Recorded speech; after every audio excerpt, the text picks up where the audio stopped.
Welcome to NCN news. నేను సంధ్య. బులెటిన్లో ముందుగా హెడ్లైన్స్ చూద్దాం. పురాతన ఆలయాలకు శ్రీవాణి వైభవం. రాష్ట్ర మంత్రివర్యులు కందుల దుర్గేష్. కూటమి ప్రభుత్వం ఆలయాల్లో ఆధ్యాత్మికతకు పెద్దపీట వేస్తుందని మంత్రి కందుల దుర్గేష్ అన్నారు. సోమవారం నిడదవోలు రూరల్ మండలం విఘ్నేశ్వరంలో కొలువైన గ్రామదేవత మహాలక్ష్మి అమ్మవారి ఆలయ నిర్మాణం కోసం తిరుమల తిరుపతి దేవస్థానం ఆధ్వర్యంలోని శ్రీవాణి ట్రస్ట్ ద్వారా మంజూరైన 9,85,936 రూపాయల చెక్ను క్యాంపు కార్యాలయం వేదికగా మంత్రి కందుల దుర్గేష్ ఆలయ కమిటీకి అందించారు. హిందూ దేవాలయాల నిర్మాణం పునరుద్ధరణకు హిందూ ధార్మిక ప్రచార సేవా కార్యక్రమాల లక్ష్యంగా టీటీడీ ద్వారా నిధులు రావడం సంతోషంగా ఉందన్నారు. ఈ నిధులతో మహాలక్ష్మి అమ్మవారి ఆలయంలో మరమ్మతులు చేస్తామన్నారు. ఆగమశాస్త్ర నిబంధనలకు అనుగుణంగా భక్తుల మనోభావాలకు పెద్దపీట వేస్తూ భక్తుల ఆధ్యాత్మికతను పెంపొందించేందుకు టీటీడీ చేస్తున్న కృషిని మంత్రి దుర్గేష్ అభినందించారు. సమాజంలో ప్రతి ఒక్కరూ ఆధ్యాత్మిక చింతన, భక్తిభావం అలవరుచుకుంటే మానసిక ప్రశాంతత చేకూరుతుందన్నారు. రాష్ట్రంలో ఆధ్యాత్మిక పర్యాటకానికి విస్తృత అవకాశాలు ఉన్నాయని, ఆ క్రమంలో కూటమి ప్రభుత్వం చర్యలు చేపట్టిందని మంత్రి దుర్గేష్ ఈ సందర్భంగా స్పష్టం చేశారు. ఈ కార్యక్రమంలో కూటమి నాయకులు, ఆలయ కమిటీ సభ్యులు తదితరులు పాల్గొన్నారు.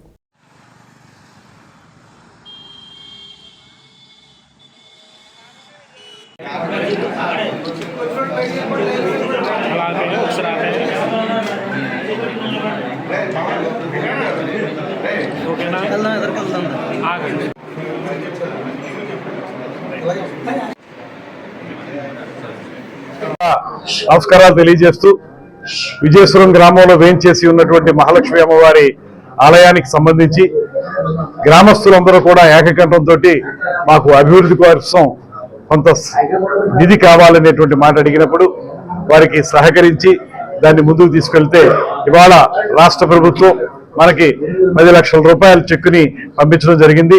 దానికి సంబంధించి ఇవాళ వీరందరూ కూడా గ్రామస్తులందరూ వచ్చారు. వారందరికీ కూడా ప్రత్యేకమైనటువంటి అభినందనలు తెలియజేస్తూ రాబోయే రోజుల్లో మనందరం కూడా ఆ టెంపుల్ అభివృద్ధి కోసం కృషి చేయాలని, ఇంకా ఇతరత్ర సమస్యలు, మీ గ్రామ సమస్యలు ఏమైనా ఉంటే వాటిని కూడా ప్రతి సమస్యని పరిష్కరించడానికి మన అందరం కలిసికట్టుగా పనిచేద్దామని, ముఖ్యంగా అమ్మవారి యొక్క ఆశీస్సులు మనందరి మీద ఉండాలని ఈ కార్యక్రమంలో పాల్గొన్న అందరికీ కూడా ధన్యవాదాలు తెలియజేస్తూ సెలవు తీసుకుంటున్నాను.